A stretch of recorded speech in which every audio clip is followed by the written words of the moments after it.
రే రే విష్ణు, ఏంట్రా ఇది? ఏంటి గొడవ? ఏంటిది? రే ఒరే విష్ణు, నువ్వు తాగావు కదా?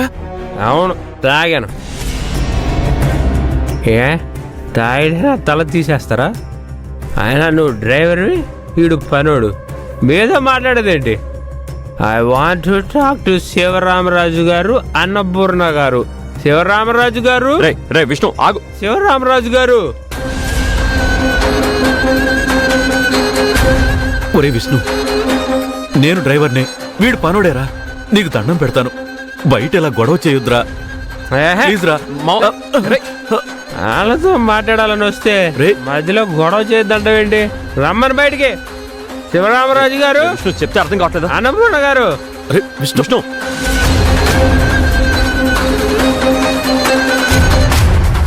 వినపడట్లేదా? ఎన్నిసార్లు పిలవాలి సార్?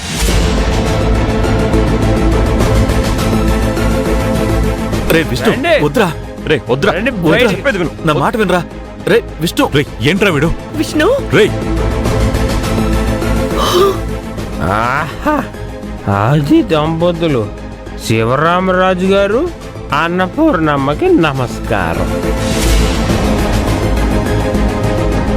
బాగున్నారా సార్? రే రే విష్ణు, ఏంట్రా ఇది? బయట నిలబడి ఏంట్రా ఇదంతా? ఇంట్లోకి వచ్చి మాట్లాడితే ఏముందమ్మా? ఇలా బయట నలుగురికి తెలిసేలాగా మాట్లాడితేనే కదా ఈయన గారి గొప్పతనం ఏంటో నలుగురికి తెలిసేది.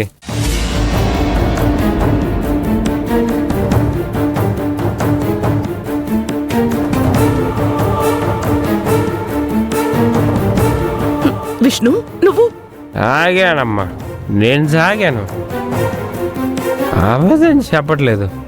ఏమండి, నేను సాగాను. హలో, రే నేను తాగొచ్చాను. విష్ణు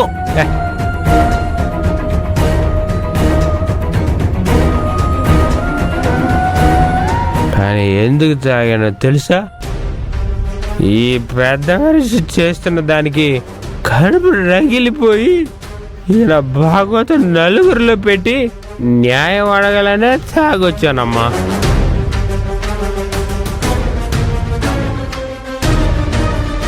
ఒరే సచ్చినోడా, ఎప్పుడు లేనిది ఏంట్రా ఈ అలవాటు?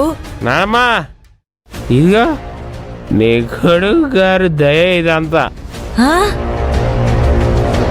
ఇవాళ నేను తాగొచ్చిన, రేపు నేను నాశనం అయిపోయినా ఆ పుణ్యం అంతా నీ కొడుకుది, నీ కోడలదే.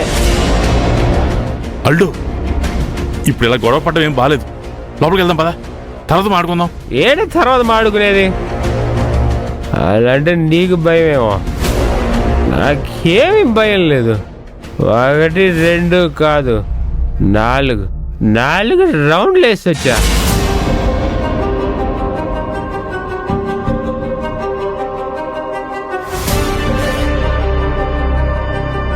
రే పిచ్చి పిచ్చిగా బాగింది చాలు, ఇంట్లోకి వెళ్దాం పదా. మీ అడ్రస్కి భయపడిపోయే రోజులు పోయాయి సార్. నేను రాను. రే విష్ణు, నువ్వేం చేస్తున్నావు నీకు తెలుస్తుందా? నేనేం చేస్తున్నానో నాకు తెలుస్తుంది, కానీ మీ ఆయన గారు ఏం చేస్తున్నారో ఆయనకే తెలియట్లేదు. నీకు అర్థం అవ్వట్లేదు.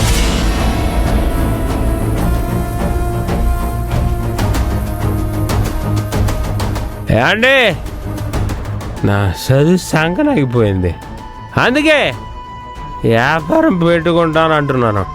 అది తప్ప చెప్పండి. రే రే విష్ణు, ఇది మన కుటుంబం విషయం. అందరి ముందు ఎందుకు అలా మాట్లాడుతున్నావు? లోపలికి పద. ఏ ఎవడురా నువ్వు? అసలు ఎవరు అంటున్నా? అమ్మా చూడమ్మా. ఊళ్ళో వాళ్ళందరినీ ఉద్ధరించడానికి మాత్రం వీళ్ళ దగ్గర డబ్బులు ఉంటాయి. అన్న కొడుకు వ్యాపారం పెట్టుకుంటారంటే మాత్రం ఖాళీ చేతులు చూపిస్తారు.